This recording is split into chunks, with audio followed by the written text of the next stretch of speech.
మనం పోగొట్టుకున్నదే ఒక్కోసారి దేవుడు మనకి ఇవ్వకపోవచ్చు. ద సేమ్ థింగ్ మన జీవితంలోనికి రాకపోవచ్చు, అదే విషయాన్ని దేవుడు ఇవ్వకపోవచ్చు, కానీ దాన్ని ఏదో విధంగా ఫిల్ చేయడానికి దేవుడు ఖచ్చితంగా ప్రయత్నం చేస్తాడు. ఎందుకంటే ఆయన చూస్తూ ఉన్నటువంటి దేవుడు. మీరందరూ కూడా ఏదో ఒక కష్టంలో, ఏదో ఒక ఇబ్బందులు ఇక్కడికి వస్తుంటారు, ఏదో ఒక వేదంతో వస్తుంటారు. ఎన్నోసార్లు ఇక్కడ కన్నీరు గార్చి ప్రార్థన చేసి ఉంటారు. ఎన్నోసార్లు ఎన్నో విషయాల గురించి దేవుని దగ్గర విన్నవించుంటారు, దేవుని దగ్గర మనవి చేసి ఉంటారు. యేసయ్యా ఈ విషయంలో నాకు సహాయం చేయని ఎన్నోసార్లు మోకరించి ప్రార్థన చేసి ఉంటారు. ఎన్నో విషయాలు దేవుని ముందు పెట్టి ఉంటారు. ఇదే ఆ బేర్ లహాయి రోయి. ఇక్కడికి వచ్చి మీరు ధ్యానిస్తున్న ప్రతిసారి, ఇక్కడికి వచ్చి 2 చేతులు పైకెత్తి ఆరాధిస్తున్న ప్రతిసారి, యేసు నీవే నా ఆధారం అని చెప్తున్న ప్రతిసారి ఆయన ఏం చేస్తున్నాడంటే నేను చూస్తూ ఉన్నాడు. నేను చూస్తున్నాడు. బేర్ లహాయి రోయి దగ్గర ఆయన చూస్తున్నాడు. చూచి ఆ అవసరాన్ని అద్భుతంగా తీర్చేటువంటి వాడై ఉన్నాడు. కొన్నిసార్లు మన జీవితంలో మన వాళ్ళని మనం కోల్పోయినప్పుడు నిజంగా మనకు ఎవరున్నారు, ఇంకా మనం అనాథలం కదా అనేటువంటి ఆలోచన మనం గురవుతుంటాం. ఒక్కోసారి తల్లిని కోల్పోతుంటాం, ఒక్కోసారి తండ్రిని కోల్పోతుంటాం, ఒక్కోసారి సొంత వాళ్ళని కోల్పోతుంటాం.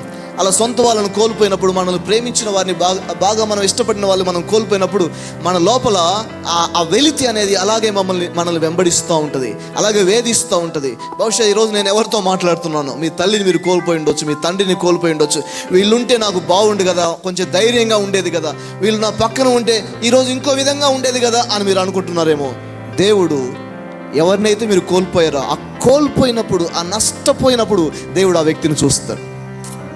ఒక తల్లిలాగా మారి ఆ ప్లేస్ని మళ్ళీ దేవుడు ఏదో విధంగా భర్తీ చేసేటువంటి దేవుడు అయి ఉన్నాడు. ఈరోజు మీకు తల్లి లేకపోవచ్చు, తండ్రి లేకపోవచ్చు, బాగా ప్రేమించిన వ్యక్తులు మీకు లేకపోవచ్చు, కానీ మిమ్మల్ని చూస్తున్న దేవుడు, మీకు అద్భుతంగా సహాయం చేయగలిగిన దేవుడు, అన్ని తానై అద్భుతంగా రీఫిల్ చేయగలిగిన దేవుడు బేర్ లహాయి రోయి ఆయన మన దేవుడు అయి ఉన్నాడు. ఈరోజు చాలామంది దుఃఖంలోంచి నివారణ పొందలేకపోతున్నారు. ఏదైనా ఒక నష్టం జరిగినప్పుడు ఆ నష్టం వల్ల డ్యామేజ్ అయ్యి మందుకు బానిస అవ్వడం, డ్రగ్స్కి అలవాటు పడడం, ఇక చేయకూడని తప్పుడు పనులకు అలవాటు పడడం, అంటే ఏదో ఒక వెలితిని పూడ్చుకోవడానికి రకరకాలుగా ప్రయత్నం చేస్తుంటారు ఈరోజు సమాజంలో. కానీ దేవుని ప్రజలు ఒక వెలితిని పూడ్చుకోవడానికి తప్పుడు అలవాట్లకు బానిసలు అవ్వాల్సిన అవసరం లేదు. దేవుని ప్రజలు బేర్ లహాయి రోయికి వస్తే చాలు, వారు ఆదరణ పొందుతారు.